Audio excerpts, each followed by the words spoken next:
Praise the Lord. I greet you very good morning in the precious name of our Lord and Savior Jesus Christ. మన ప్రభువును రక్షకుడైన యేసుక్రీస్తు నామములో మీ అందరికీ శుభాలు తెలియజేస్తున్నాను. ఎలా ఉన్నారు? మీరంతా బాగున్నారా?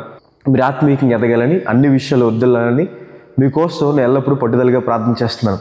ఈ వాగ్దానం వీక్షిస్తున్న మీ జీవితాల్లో దేవుడు ఎంతగానో మేలు చేయాలని మీకోసం ప్రభువు దగ్గర వేడుకుంటున్నాను. బైబిల్ చదివిస్తుంది యేసు నామము గొప్ప నామం అని, అన్ని నామముల కన్నా పై నామం అని. యేసు నామం ద్వారా మాత్రమే మనకు రక్షణ దొరుకుతుందని, యేసు నామంలో మనకి అధికారం ఉందని, యేసు నామంలో మనకు స్వస్థత ఉందని, యేసు నామంలో మనం చేసే ప్రతి ప్రార్థనకు కూడా జవాబు ఇవ్వబడుతుందని దేవుని వాక్యం సెలవిస్తుంది. అంత గొప్ప నామమైన యేసు నామాన్ని ధ్యానం చేయడం మనకు ఎంత ఆశీర్వాదకరం. ప్రతిరోజు కూడా దేవుని వాగ్దానం మనం ధ్యానం చేస్తున్నాం కదా. ఈరోజు కూడా బైబిల్ గ్రంథంలోంచి ఒక వాగ్దానం ధ్యానం చేద్దాం. చూడండి, బైబిల్ అందరూ ఓపెన్ చేయండి. యెషయా గ్రంథము 41వ అధ్యాయము 14వ వచనంలో రాయబడింది. పురుగు వంటి యాకోబు, స్వల్ప జనముగు ఇశ్రాయేలు, భయపడుకుడి, నేను నీకు సహాయం చేయుచున్నాను అని యెహోవా సెలవిచ్చుచున్నాడు. నీవు మోచకుడు, ఇశ్రాయేలు పరిశుద్ధ దేవుడే. హల్లెలూయా. దేవుడు సెలవిస్తున్నమాట, భయపడొద్దు, ఎందుకంటే ఆయన మీకు సహాయము చేయుచున్నాడు అని. హల్లెలూయా. కొన్నిసార్లు కష్టాలు, శ్రమలు, ఇబ్బందులు ఉన్నప్పుడు చాలా భయపడిపోతూ ఉంటాం. ఎవరు మాకు సహాయం చేస్తారు, ఎవరు మమ్మల్ని ఆదరిస్తారు, ఎవరు మా పక్షాన్ని నిలబడతారు. శోధనలు ఎక్కువైపోతున్నప్పుడు ఈ శోధన నుండి ఎవరు మమ్మల్ని తప్పిస్తారు, ఈ శోధన నుండి బయటపడే మార్గాన్ని ఎవరు మాకు ఇస్తారని చెప్పి భయపడతాం, కృంగిపోతూ ఉంటాం. ఇదే దేవుని వాక్యం సెలవిస్తున్నమాట, మీరు భయపడొద్దు, ఎందుకంటే దేవుడు మీకు సహాయం చేస్తాడు కాబట్టి. హల్లెలూయా. దేవుడు మీకు సహాయం చేస్తాడు కాబట్టి. దేవునికి ఉన్న ఒకనొక పేరు ఏంటంటే ఎబెనేజరు అన్న మాటకి అర్థం ఏంటంటే సహాయం చేసేవాడు. ఈరోజు మనం ఇలా దేవుని వాక్యం వింటున్నామంటే దేవుడు సహాయం చేస్తూ వచ్చాడు కాబట్టి ఈరోజుకి మనం జీవిస్తున్నాం. దేవుడు సహాయం చేయని ఎడల ఎప్పుడో మనం మౌన స్థితికి వెళ్ళిపోదామని దేవుని వాక్యం సెలవిస్తుంది. దేవుడు మనకి సహాయం చేస్తున్నాడు కాబట్టి ఇంకా మనం జీవిస్తున్నాం. ఎన్నో కిడుల నుండి, ఆపదల నుండి తప్పించి దేవుడు ఎంతవరకు మనం తీసుకొచ్చాడు, ఇక్కడి వరకు తీసుకొచ్చింది దేవుడు, ఎక్కడో కూడా మనం నడిపిస్తాడు అని. హల్లెలూయా. ఎక్కడో కూడా మనకి సహాయం చేస్తాడు. తన గొప్ప సహాయాన్ని, తన విలువైన సహాయాన్ని దేవుడు మనకి దయచేస్తాడని దేవుని వాక్యం సెలవిస్తుంది. అక్కడ రాయబడింది కదా, పురుగు వంటి యాకోబు, స్వల్ప జనముగు ఇశ్రాయేలు. మనం పురుగు వంటి వారమే, నిజమే, స్వల్ప జనమే. అయినప్పటికీ కూడా దేవుడు మనకు సహాయం చేస్తాడు. దేవుడు సహాయం చేయడం ద్వారా ఎలాంటి వాటిని సాధిస్తామంట. దాని కింద 15వ వచనంలో రాయబడింది, నువ్వు కొండలు సైతం పొడి చేస్తావని. ఒక పురుగు కొండలు సైతం ఎలా పొడి చేస్తుంది? అక్కడ రాయబడింది కదా, దేవుడు ఆ పురుగుకి కక్కులు పెడతాడు, ఒక షార్ప్ ఎడ్జెస్ పెడతాడు. దేవుని సహాయం అది. దేవుడు సహాయం ఉండడం ద్వారా పురుగు వంటి యాకోబే, స్వల్ప జనము ఇశ్రాయేలే, వారు గొప్ప వాటిని సాధిస్తారని, ఎన్నో గొప్ప వాటిని వారు దేవుని కోసం జయిస్తారని దేవుని వాక్యం సెలవిస్తుంది. ఇశ్రాయేలు ప్రజలు ఐగుప్తుని బయటకు వచ్చేసిన తర్వాత కనాను దేశం వెళ్ళాలి. కనాను దేశంలో మొదటి పట్టణం ఎరుకో పట్టణంలో అడుగు పెట్టాలి అంటే పట్టణపు గోడల్ని దాటి లోపలికి వెళ్ళాలి. ఎరుకో పట్టణపు గోడలు చాలా మందం, చాలా బలమైనవి, చాలా గట్టివి, చాలా ఎత్తైనవి కూడా. ఆ గోడలు ఎంత మందం అంటే ఆ గోడల మీద 2 రథాలు, హార్స్ చారియట్స్, గుర్రపు రథాలు 2 ఒకేసారి చాలా ఫాస్ట్గా, వేగంగా ప్రయాణించగలవంట, అంత మందం. ఇప్పుడు ఎరుకో పట్టణ ప్రజలందరికీ కూడా వారి ధైర్యం, వారి బలం ఏంటంటే వారి గోడలు. ఎవ్వరూ కూడా మా గోడలు జయించి లోపలికి రాలేరని. అది ఇశ్రాయేలు ప్రజలు దేవుడు చెప్పినట్టుగా దేవుని స్తుతించినప్పుడు, దేవుని మాటకు లోబడి దేవుని నామమును గణపరిచినప్పుడు ఎరుకో గోడలు పగిలిపోవడం మనం చూస్తాం. ఎవరు సహాయం చేశారు? ఎలా ఎరుకో గోడలు పగిలిపోయారు అంటే దేవుని సహాయం వల్ల. దేవుడు సహాయం చేయడం ద్వారా గొప్ప వాటిని మనం సాధిస్తామని, ప్రతి ప్రతికూల పరిస్థితిని మనం జయిస్తామని దేవుని వాక్యం సెలవిస్తుంది. దేవుడు మీకు సహాయం చేస్తాడు అని. హల్లెలూయా. దావీదు గారి జీవితంలో దేవుడి సహాయాన్ని అనుభవించడం మనం చూస్తాం. గొల్లియాతుని జయించారంటే ఎవరి సహాయం? ఇశ్రాయేలు దండులో అందరూ కూడా గొల్లియాతుని చూసి వెనక్కి వెళ్ళిపోతున్నారు. ఎవరూ కూడా పోరాటలేదు, గొల్లియాతుని చూసి భయపడిపోతున్నారు. గొల్లియాతుని చూసి పోనీ యుద్ధం చేసి ఓడిపోయారంటే వేరే విషయం, కానీ యుద్ధం చేయడానికి కూడా ఎవరికి ధైర్యం సరిపోవట్లేదు.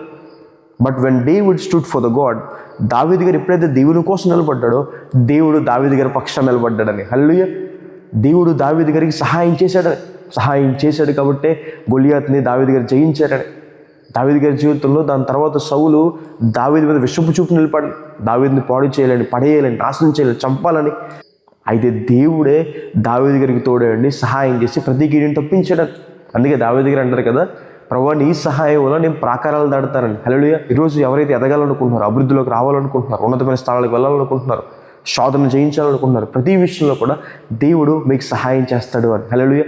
దేవుని సహాయం వల్ల మనం గొప్ప వాటిని సాధిస్తామని, దేవుడు మనకి తన సహాయాన్ని అందిస్తాడు, తన సహకారాన్ని మనకు అందిస్తాడని నేను వాక్యం సెలవిస్తుంది. బైబిల్లో ఎన్నో మంది జీవితాలు చూడండి. బైబిల్లో యెహోషాపాతు అనే రాజుని చూస్తాము. యెహోషాపాతు అనే రాజు దేవునిలో ప్రార్థన చేశాడు. కష్టం వచ్చింది, శ్రమ వచ్చింది. 3 దేశపు సైన్యాలు యెహోషాపాతు మీదకి యుద్ధానికి వస్తాయి. ఆ సమయంలో తను ఎవరైనా ఆశ్రయించవచ్చు, కానీ పక్కన్న దేశ సైన్యాలకి సహాయం కోసం అడగొచ్చు. తన దేశంలో ఉన్న యవనస్తుల్ని సైన్యంలోకి రమ్మని చెప్పి అడగొచ్చు, యుద్ధం చేయమని అడగొచ్చు. ఇవన్నీ చేయొచ్చు. కానీ యెహోషాపాతు ఒక డెసిషన్ తీసుకున్నాడు. ఏంటంటే దేవుని ఉపవాసం ప్రార్థన చేసి దేవుని సహాయం అడుగుదామని. ఒక వండర్ఫుల్ డెసిషన్ ఇట్ ఈస్. ఒక రాజు తీసుకున్నాడు నిర్ణయం. తీసుకుని దేవుని ఉపవాసం సాష్టాంగపడి నమస్కారం చేశాడంట. రాజ్యమంత్రిని కూడా వచ్చి ప్రార్థన చేయమన్నాడు. ప్రార్థన చేసినప్పుడు అతడు దేవుని సహాయాన్ని పొందుకోవడం మనం చూస్తాం. హిజ్కియా గారు దేవుని సన్నిధిలో ప్రార్థన చేశాడు. శత్రువు దేశపు రాజు వచ్చి మీ దేవుడు మీకు సహాయం చేయలేడు, మీరు కూడా ఓడిపోతారని మాట్లాడుతున్నప్పుడు ఆయన దేవుని సన్నిధిలో కన్నీరు కారుస్తూ ప్రార్థన చేశాడు. దేవుని సహాయాన్ని పొందుకున్నాడు. దేవుడు తన దేవదూతను పంపించి ఆ దాంట్లో 1,80,000 మందిని సంహరించాడు. హిజ్కియా గారు ఎంతో విజయం పొందారు. మన జీవితంలో కూడా ప్రార్థన చేయడం ద్వారా దేవుని సహాయాన్ని పొందుకుంటాం. ఓన్లీ త్రూ ప్రేయర్, కేవలం ప్రార్థన ద్వారా, దేవుని సన్నిధిలో విజ్ఞాపన చేయడం ద్వారా, దేవుని సన్నిధిలో మనం మొరపెట్టడం ద్వారా, మన కన్నీరు కాచడం ద్వారా, దేవునితో సమయాన్ని గడపడం ద్వారా మనము అమూల్యమైన, ఎంతో విలువైన గొప్ప దేవుని సహాయాన్ని మనం పొందుకుంటాము అని. హల్లెలూయా. హిజ్కియా గారు అంటారు కదా, అష్షూరు రాజును చూసి కానీ, సిరియా దేశపు రాజును చూసి కానీ మీరు భయపడొద్దు, ఎందుకంటే అతనికి ఉన్నది మాంసపు సంబంధమైన అండే ఉందేమో కానీ మన గొప్ప సహాయం ఉందని. ఏంటి హిజ్కియా, నీకున్న గొప్ప సహాయం ఏంటి? అష్షూరు రాజు దగ్గర 200 ఇనపరదాలు ఉన్నాయి, ఎంతో సైన్యం ఉంది, 10 లక్షల మంది సైన్యం పైగా ఆయన దగ్గర ఉంది. మరి నీకున్న గొప్ప సైన్యం ఏంటంటే దేవుడు సర్వశక్తిమంతుడు, సర్వాధికారి నా పక్షాన ఉన్నాడు, ఆయన సహాయం చేస్తాడు. దేవుడు మీ పక్షాన ఉంటాడు, ఆయన మీకు సహాయం చేస్తాడు. ఒకనొక సందర్భంలో షోమ్రోన్ అనే పట్టణాన్ని సిరియా దేశపు రాజు చుట్టడి వేసినప్పుడు ఆ పట్టణంలో చాలా కరువు వచ్చిందని, భయంకరమైన కరువు. అలా వచ్చినప్పుడు ఆ ఆకలితో కొంతమంది వచ్చి రాజుని అడుగుతారు, రాజా మాకు తినడానికి ఏమైనా ఇవ్వండి అన్నప్పుడు రాజు అంటాడు కదా, యెహోవా మీకు సహాయం చేయకపోతే నేను కూడా మీకు సహాయం చేయలేను. అంటే దేవుడు కనుక మీకు సహాయం చేయకపోతే నేను కూడా మీకు సహాయం చేయలేను.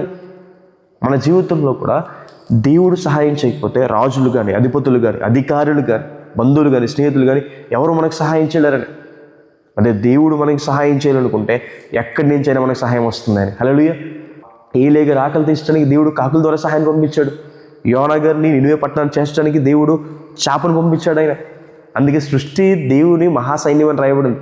తన మహాసైన్యాన్ని వాడుకుని తన ప్రజలకి సహాయం చేయగలడు ఆయన.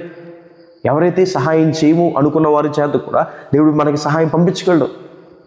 కాబట్టి దేవుని దగ్గర విజ్ఞాపం చేసినప్పుడు, ప్రార్థన చేసినప్పుడు, దేవుని సన్నిధిలో గోజాడినప్పుడు మనం అమూల్యమైన దేవుని సహాయాన్ని పొందుకుంటాం. భయపడొద్దు, కృంగిపోవద్దు. ఒకరు శోధన గుండా వెళ్తున్నారు, ఒక శోధన జయించలేక భయపడుతున్నారు, ప్రార్థన చేయండి దేవుని సన్నిధిలో, ప్రభు ఈ శోధన జయించాలనుకుంటున్నామని.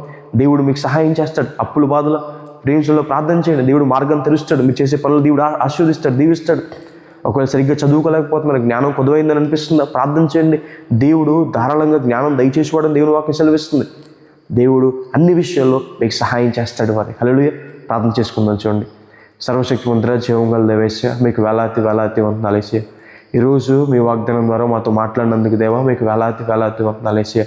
అవును తండ్రి, కొన్నిసార్లు కష్టాల్లో, శ్రమలు, ఇబ్బందులు భయపడిపోతూ ఉంటాం ప్రభా, శోధనలు ప్రభా. అయితే మీ సన్నిధిలో వేడుకుంటున్నాం ప్రభా, మాకు సహాయం చేయండి. మీకు సహాయం చేస్తారని సెలవిచ్చిన దేవా మీకు వేలాతి వందనాలయ్యా. ప్రభా సహాయం చేయండి ప్రభా. ప్రియులు ఎంతమంది అయితే ఈ వాగ్దానం వీక్షిస్తున్నారు ప్రభా, వారి జీవితంలో మరి ముఖ్యంగా మీ సహాయాన్ని అందించుకున్న దేవా ప్రభా, ప్రతి మాలుకుంటున్నాను వేసా మీకు వేలాతి వందనాలయ్యా. శోధనలు జయించడానికి ప్రభా, అనారోగ్య పరిస్థితులు జయించడానికి ప్రభా, అప్పుల బాధలు జయించడానికి ప్రభా, ప్రతి విధమైన అవమానాన్ని జయించడానికి ప్రభా, ప్రతి విధమైన అపజయాన్ని జయించడానికి ప్రభా మీ సహాయాన్ని దయచేయండి. ఉన్నతమైన స్థలాల్లో, ఉన్నతమైన చోట్ల వారు నిలబెట్టుకుని ప్రభా, గొప్ప కార్యాల వారి పట్ల చేయమని ఈరోజు అంతా ప్రభావ మీ సహాయాన్ని అనుభవించే భాగ్యం వారికి దయచేయమని యేసు నామమున అడిగి వేడుకుంటున్నాను తండ్రి. ఆమేన్. God bless you.